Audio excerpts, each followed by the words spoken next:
There's a bit of delay. Yes, excellent. We're on. Hey, hello everyone. Well, hello no one at the moment. We've got no viewers, so we're going to wait a few minutes to see who's going to come on board. As soon as I see one viewer, I will start talking properly.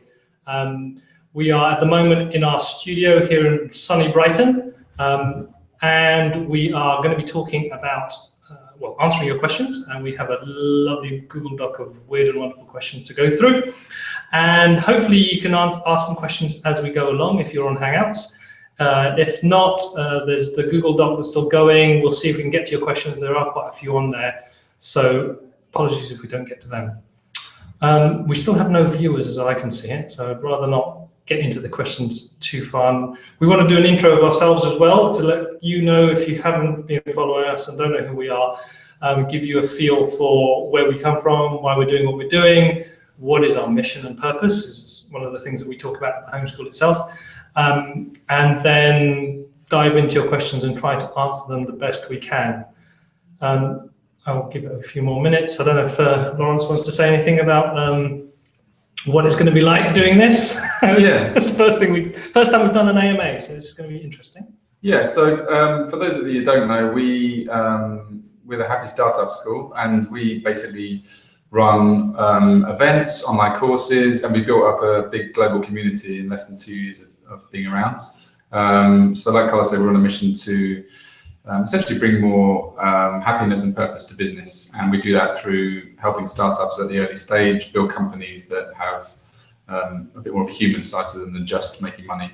Prior to that, we set up a startup studio, which is essentially a digital studio for early stage companies, and we help them build their digital offerings, so products, apps, and platforms. We help them to get started, and over the years working with startups, we've learned loads. Hopefully some of it we can share with you now in terms of some of your questions. And yeah, I think in terms of our backgrounds, I'm more design focused. So traditionally I was a kind of graphic designer, and then self-taught became UX designer, so helping to design online experiences, and now I help to do offline experiences too. Carlos is more sort of technology based, if you can't tell, with the glasses and the spiky hair. And he, yeah, you might have to introduce yourself really. Yes, I'd rather talk about myself. It's more interesting. We're running, the interesting thing is we're running the sort of Happy Startup School. One of the things that we talk about with the people on the homeschool is entrepreneurship isn't just for these kind of business types that were born with a spreadsheet attached to them. We weren't entrepreneurs from birth. We're people who actually had a belief in how business could work, how we thought business could work, but we didn't start off selling sort of stuff from an early age and trying to make our millions. We kind of serendipitously came to this path, but we've known each other for good long years. We've known each other since primary school, so it's a very long time. But we didn't set out to say we were going to go into business together from the beginning. We had our separate paths. So like Laurence said, I'm kind of more technically based. I got into the web industry around about 2000, and about 2004, Laurence and I thought, actually, we could probably do this better. We were working in big agencies, doing work for the man, which wasn't really particularly fulfilling, and doing it in the way that we didn't think was the best way of doing things. So we decided to go into business together, and that's where the Spook Studio came about. And like Laurence said, over time we worked more and more with startups and sort of helping people build their businesses online, and through that learned a lot, and also started bringing our own ethos about how business should work. And through that came up with the idea of the Happy Startup School, and thinking about bringing more of ourselves to business rather than it just being some money-making machine. It should be something that's actually making a positive impact in people's lives, not just our lives, but our customers' lives, our employees' lives, and also the community we live in. So part of the Happy Startup School, as well as doing events and workshops, is the online version of it, which is the homeschool. And I'm sure some of you have questions not only about startup and startup studios, but also about the homeschool. So what we're going to do is dive in now and start trying to answer those questions. So we've got a list of those lined up for you, and we'll take the first one. So just to let you know, there's a lot of questions from Fiona. Fiona's on our team. She's sat beside us, but she's too shy to get in front of camera. We'll do it one time. But yeah, basically those are from people who've already submitted the questions in advance in the last few days. So don't think that she's spamming us with questions. The nice thing about Google Hangouts is if you have the questions on the Hangout and we select them, when you go and watch it again on YouTube, you can actually refer, basically the questions get allocated to the time slot during the video. So it's easier for you to just recap and see where the answers are in relation to the questions. So, and also if we do ramble on like now, Fiona's supposed to wave at us and tell us to stop talking and go on to the next question. So we shall dive in now. It's normally just you, to be honest. Yeah, of course. Married couple. Anyway, let's go. First question. This who was this question from? It's from Katie, I think. Oh no, sorry. This is the overcome ideas of getting starting. I think it's Rocio from Madrid, is that right? No, I think it was two people actually. It's Bin Sabah in Riyadh, that's it. Echoed by Rocio, I think, in Madrid. So yeah, I think it's how do you get past this hump of having an idea maybe and getting started? We see a lot of people, or meet a lot of people at our events and elsewhere who just really struggle to take that first step. I think they kind of get lost in fear and confusion and lack of confidence. And so, yeah, I think it's something we come across regularly. In terms of my feedback on that, I think it's just taking that first step, really. And I think often when you have a new idea or you want to make some change, it's all too easy to build it into something bigger than it is. You might have a grand vision of change. So it could be, you know, a big business you want to build, or it could be something like leaving a job. And without taking a small step towards it, it's going to seem quite scary. So my advice would really just be, how can you take the thing you want to do, the change you want to make, and actually make it make a small step that you can take tomorrow. That might be a phone call, it might be an email, it might be going to an event, but really just thinking about what is the smallest step you can take to get started, and then through that you'll probably meet people, share your idea, and who knows, you know, weeks and months later that one step could lead to greater things. But yeah, trying to make it seem less scary, I think, and try not to put too much risk on yourself. Yeah, there's a whole think big, start small. And the thing I'd add to that as well is sometimes a lot of people we talk to, or people who come to the homeschool, it's like, what idea should I start with? How should I start? You know, there's too many options. So a lot of the time, scratching your own itch, finding a problem that you think is very valuable and think is worth solving, and then making sure, by talking to people, that is a problem worth solving. And then that will give you some focus. And a lot of this kind of getting started thing is focus. What is the thing that I can do now? I think one thing on that as well is I think surrounding yourself with people who maybe are more involved in the startup world, because I think if you're finding it difficult to get over that fear, it might be that the people closest to you don't understand that world. So through our events, we try to get, you know, like-minded people together who are, you know, positive thinkers, but also keen to try something different. And that support network can help you to actually get started. So if you don't have that support network already, try and find it elsewhere, and that might give you the confidence to get started. Cool. Right. So next question we've got here. Where does social enterprise fit into the world of startups? Is the future of solving society's problems, or is it ethically wrong to involve money in these issues? This is for Leanne. Well, we could spend the whole half an hour on this. Do you want to start? Yeah. Any kind of challenge that you want to tackle, and any kind of organization or project that you want to kickstart to tackle that problem has to be sustainable. And so what sustainability means for us sometimes startups is having a business model or a revenue model that's going to make sure that you are independent enough to keep on tackling those problems. So money is involved, or some way of actually generating some money, and whether that is grant funding or some kind of commercial arm to what your venture is, it needs to be there to actually tackle it. And it doesn't mean because money is involved, you're going to do bad.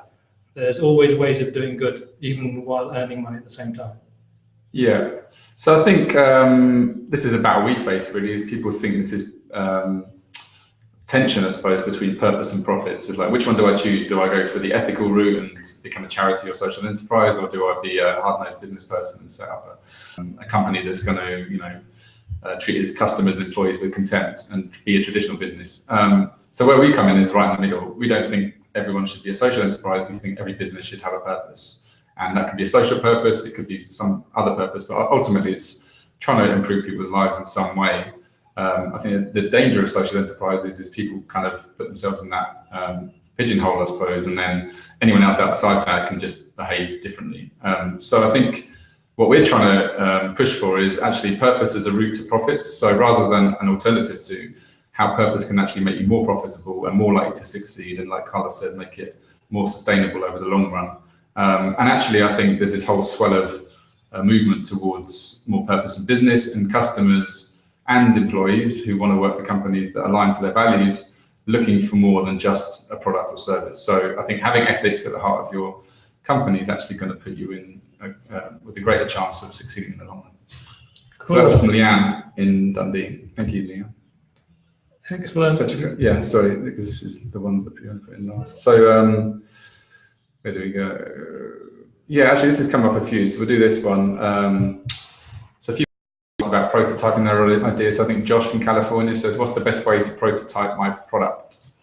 So by this, we will use product in the widest sense of the word, I suppose. It could be a digital product. And by digital products, we mean apps or websites or anything that uses the web, to a service, to a physical product, or even a shop. So in terms of prototyping that, our world is the digital world, but we've also done physical events and offline activities too. So I suppose we've always tried to prototype our ideas. I think it really depends for me on where your skill set lies, really, because prototyping to me should be quick. And if it's tools and resources you don't understand, then it's going to be a lot harder for you to prototype that idea. It might even be quicker for you to make the thing. So often it can be whatever tools you're familiar with. So for me, if I'm prototyping something, I'm a designer, so I'll tend to use design tools, or I might sketch something out, or I could design an interface on a software package. Carlos, one of the guys on our team, might want to code some things, but the temptation there is they're actually building the product. But it's trying to use these tools that actually you're familiar with to help kind of get an idea out into the world. So my take on prototyping is really, you want to get feedback. So it's the quickest way that you can get feedback on your idea. A lot of the time our ideas are in our heads, we talk about them, but they create a different picture in other people's heads than what we really mean.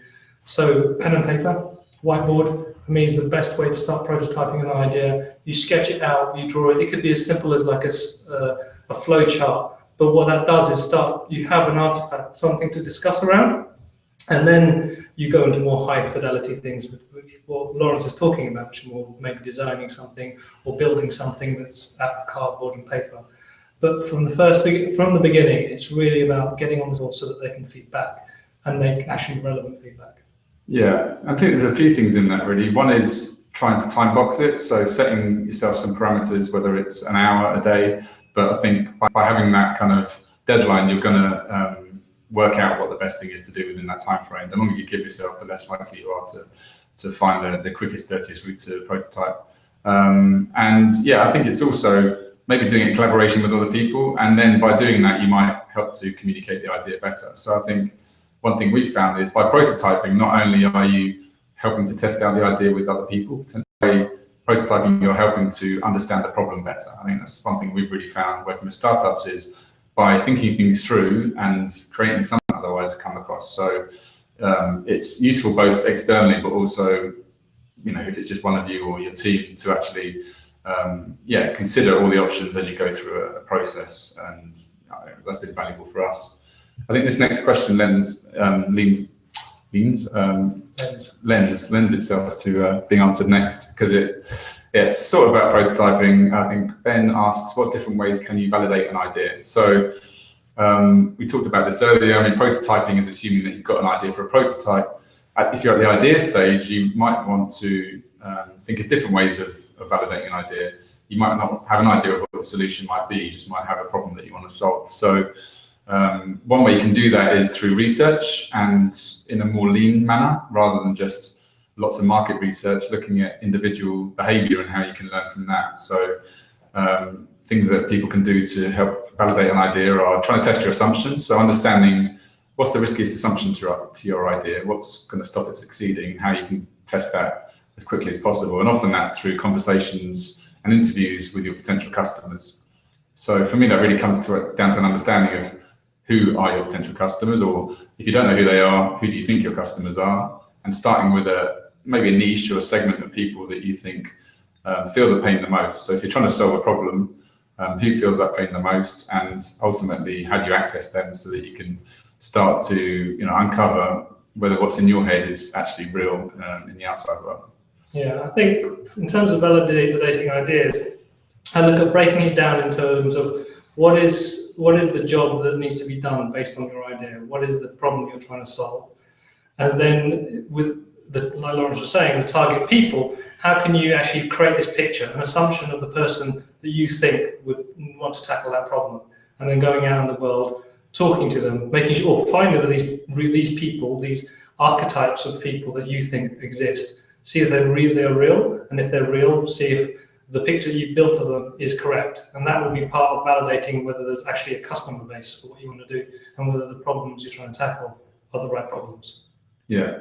So, in homeschool, we cover a lot more about different experiments you can run to test ideas. We've in the past done talks and shared slide decks on many different ways that you can experiment and validate your idea. It really comes down to being creative, and often a lack of budget and time can be a good thing because it helps you to really think about what's the quickest way to that answer or answers.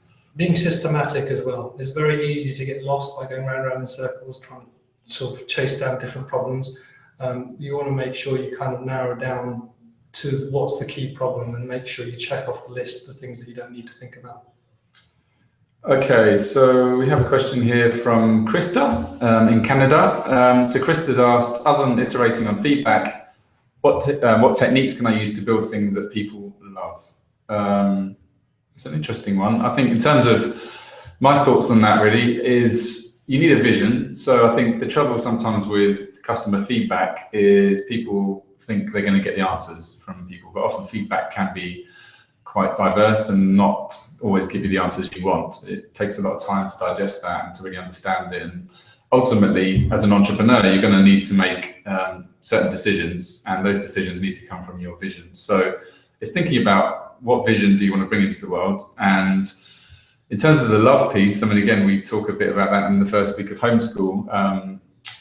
In terms of love is a kind of unused word in business. You don't hear it very often, but when you're trying to design a product and create an impression with someone, that is something that you want to achieve. And the way we would help you do that is really understanding what's driving what you're doing, understanding your values and your purpose, and then hopefully through the work you put in, the care you put into the product you build, that's going to shine through and help people to kind of really warm to it. But I think it really comes down to understanding your users. If you really understand their needs, anything that you build that's going to solve their problems is going to help them love you. Carlos has got a Trello t-shirt on, showing the geek in him. Trello is an interesting tool because to some people it doesn't look sexy. It's a mobile app that helps you, well, it's an app across different platforms that helps you get things done.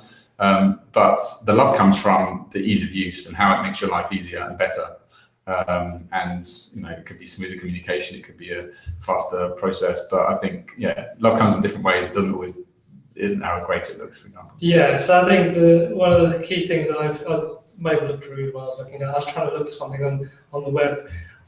One of the, like Laurence was saying, you need to know who your customer is, who your user is, and what really drives them. You need to connect to them emotionally, and you've got to make them badass, as according to Kathy Sierra. The thing that you build for them is going to make them feel good and make them feel better and make them feel like, a superstar.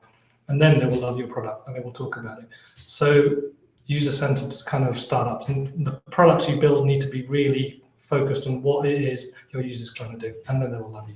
Yeah. So through the homeschool, and well, if you followed us for a while, we share lots of resources. So things like Kathy Sierra talk, we stuff that inspires us, that we think validates what we're doing, but also helps to help you guys in terms of building your idea forward. I think there's a lot of noise out there in terms of content, and we're trying to curate that so that you find the right things that really help to get you forward quicker, really. Okay, so we've got a load of questions here. Trying to pick ones that we haven't covered already. So should we look at Katie's one there? Yeah, I think this is one that comes across quite a lot. How do you come up with ideas? And so, well, one thing is we've had lots of questions about homeschool. I'll come, well, not even just homeschool. Often coming to our events, our workshops, people say, look, I'll come back to you guys when I've got my killer idea, when I've got that idea to to build the $1 million or $1 billion business. And the trouble with that is we've had a great example of this week. One of the guys, Mike Harmer, if he's listening, hello Mike, who was on our homeschool that finished in February. He came in with one idea for a business, and actually he met someone through homeschool, and now they've launched a completely different business that he didn't have before he started homeschool. So that's an example of, it's not about the idea really. By going through a process, understanding what it takes to take an idea to market, you can then be freed up to work on loads of different ideas. And we know too well that ideas are really to a penny. It's about how you execute, the team behind it, and ultimately your passion and drive really. So that really hasn't answered your question, but I think it's trying not to think about coming up with ideas is the first thing, because by trying too hard, you probably won't get that killer idea. And I think it's really thinking about what your passions are in terms of what motivates you, where your strengths lie, and actually, what you can bring into the world. And by doing that, by hanging out with people that are like-minded, then you're going to probably be more creative, and that should lead to better ideas. Starting with your strengths I think is a very an easy way to start. It's like, what skills do you have? What things that you find, where do you find flow? What are the kind of tasks and jobs that you do that you can master? Because that usually then gives you inspiration as to what problems can you tackle based on your skills. And in the end, you're trying to tackle and solve problems most of the time, rather than just coming up with wild ideas. Yeah, so we wrote a piece last year, I think, before Summercamp, and that was about how great ideas don't happen in the boardroom. So we can share that link afterwards. But really, it's about finding your place of whether it's solitude or creativity. So for me, it might be on a walk, it could be in the shower, like most people. But often it's at the point at which you're thinking about ideas least, when you're really not trying to force it. So it could be when you go away or travel or experience something new. Part of the reason we put on events like Summercamp is to get people out of their usual comfort zone. And by being in a creative, natural environment with people you like, you're more likely to get that spark. So I think it's, not trying to force it really is one of the key things I'd say. Okay. So do you want to answer the Twitter one? So Tash, hello Tash, if you're listening, I'm keen to see your Twitter account after hearing this. So I've published a book and need to find more readers. How do I bump my Twitter followers from 26 to 26 billion? So the first answer is you need to find 4 more planets that have at least 6 billion people on them, and then you can get to that 26 billion number. And then in terms of actually finding readers, there's a whole lean publishing movement where you start actually writing and sharing your ideas early on. And through that, you kind of start cultivating a following. And it's following the whole Kickstarter approach, where you're trying to build a community before building the product. So in the sense that from an author's point of view, what you're trying to do is share your ideas, exchange those ideas with the community, and also get probably even more knowledge and information through that exchange, and build a following. And through that, by sharing stuff that people are interested in, also find educational, they're more likely to share that. And so that's how I can see how authors can actually build a reputation and also build a following. Yeah, I think it's just having something interesting to say, really, getting people to care. One thing you could do is look at the kind of market you're in and seeing who's out there that you could piggyback on, let's call it. So if there's an author that you think is in your space that is kind of in the same sort of ballpark, then you can start following some of their followers and see if people follow back, see if they're interested, because your community might be hanging out somewhere, and that's a way to get started. But like Carlos said, really, it's about putting your content out there. So it might be giving something away. So for example, when we got started, we set up a landing page, we put up a happy festo, which is our manifesto for better business. But we also cobbled together some blog posts and created an ebook in 7 days or something. It was a really quick way for us to get our message out there. And actually, we had tens of thousands of people download that, and that was all done through social media. And without doing that, we wouldn't have built so much awareness in such a short space of time. So even though you might have published a book, you want people to buy it, I would say giving stuff away for free doesn't stop you from selling the thing. I think it's just to build your reputation online. And then you won't have to do naked selfies, hopefully. Still do naked selfies if you like. Okay, someone's asked a question we've kind of already asked there. I think we've probably got time for one more question. Okay, so we'll go with this because it's following on from the ideas thing. So Santiago, I'm assuming that's your name, not where you're based in Bogota, says, how can I decide the team with I want to build my startup? Okay, and if we have more than one idea, how can we choose one of these? Okay, so how do I find I think you mean, how do I find the right team? And then when I've got it, how do we decide which idea to work on? Nice and easy. Yeah, well, I think any startup team needs 3 elements. You need business, design, technology. You need specialists in all 3. There might be 2 of those elements might be in one person, but ideally you need those 3 elements. In terms of so you need to find a developer if it's a digital idea, or an engineer, or whoever's going to produce the thing. You need a designer, someone who's experienced in UX and customer kind of engagement, and you need a business person, someone who knows the numbers, who can understand the market, who knows what can be sold and for what. In terms of the idea, you put the ideas out there and see which ones, by validating, testing them out, finding out what problems you're trying to solve, whether those problems really exist, whether those problems are worth solving, because the problems may exist and there may be people out there who think that, who share those problems, but if they're not painful enough, if they don't hold enough value, then there's not a business in there. So if you can actually find those narrow down the ideas into the sort of valuable problems to be solved, be able to work with a team of at least 2 other people who can help you test the ideas and maybe build your first prototypes, then that way I think you can start pushing forward and thinking of actually building a startup or a business out of it. Yeah, I think following on from that really is, I don't think you need to choose which one to work on. We have lots of ideas for products. I think you can run them all in parallel, so you can run them as separate experiments. This whole idea we talked about, starting small. So you can run experiments, prototypes, and then decide which one to go with. I mean, startups can be a numbers game. Obviously, if you're driven by a mission, you don't want to sort of restart every 6 months. But the way I see it is, like, if you're really clear about your purpose, it opens you up to lots of different products. So I suppose my response to Santiago is try to be clear about what your purpose is as a startup, and then experiment within that rather than trying to reinvent yourself all the time. Yeah, and I think the key thing about deciding who the team should be is you've got to think about people who have the similar values to you. You're going to be working with each other for hopefully a long time. You're going to go through some incredibly hard times. So you've got to be able to be very honest and supportive of each other, but you also need to have complementary skills. So common values and complementary skills, I think, are kind of key to any kind of success or being able to run through the hard times that you'll face as you go on with your startup. And good tea or coffee making abilities is always good. So before we wrap up, there's been a couple of questions about homeschool. So we didn't want to do a big sales pitch, but I thought seeing some questions, we thought we'd answer them. Christiana has asked, if we take the course, how much time do we have with you? Well, over the course, we do a series of webinars. So we do a series of 4 webinars.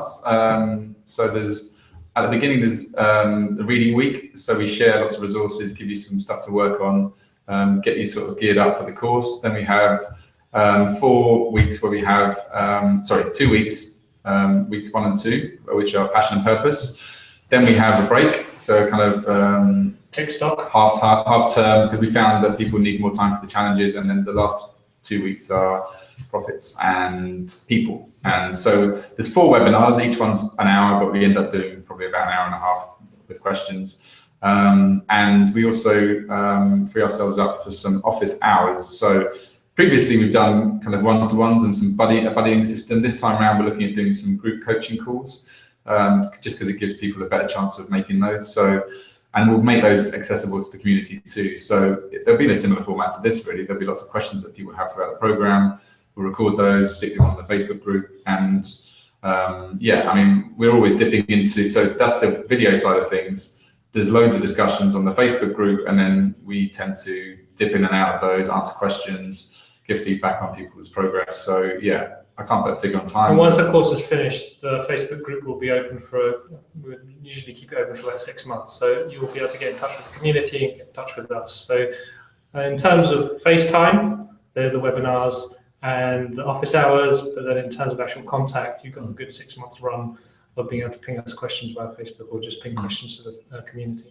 Plus, we tend to do interviews throughout each of the different weeks. So yeah, we'll interview different founders, people who've got expertise in the areas we're talking about, and just to mix it up a little bit, because as beautiful as we are, you know, it's nice to see different faces on the course.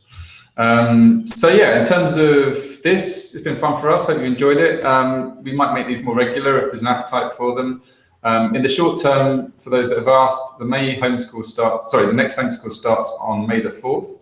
I think we've already got people from... May the 4th be with you. Yes. I told you he was geeky. I've lost my train of thought now. Thanks, Carlos. Yeah, we start on May the 4th. Be with you.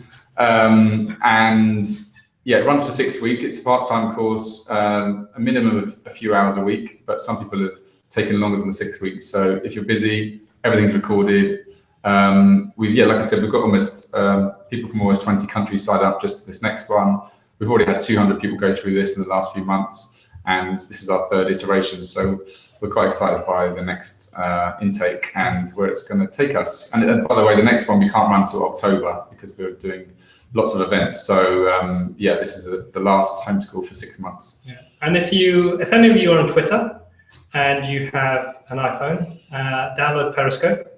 I've been playing around with it, so I'll be on there now and again. So you could always ask me some more questions when you catch me on Periscope. If you want to see Carlos in his pajamas. Okay, thanks for listening, and yeah, best of luck with your startups. And yeah, hope to see some of you in homeschool. If not, keep an eye out for us. Happy Startups on Twitter, and have a good evening or day if you're on the other side. Actually, and We Love Lean on Twitter and Kung Fu Carlos on Twitter. Yeah. So yeah, you can get us directly on those as well. Thanks, guys. Cheers. Take care. Bye-bye.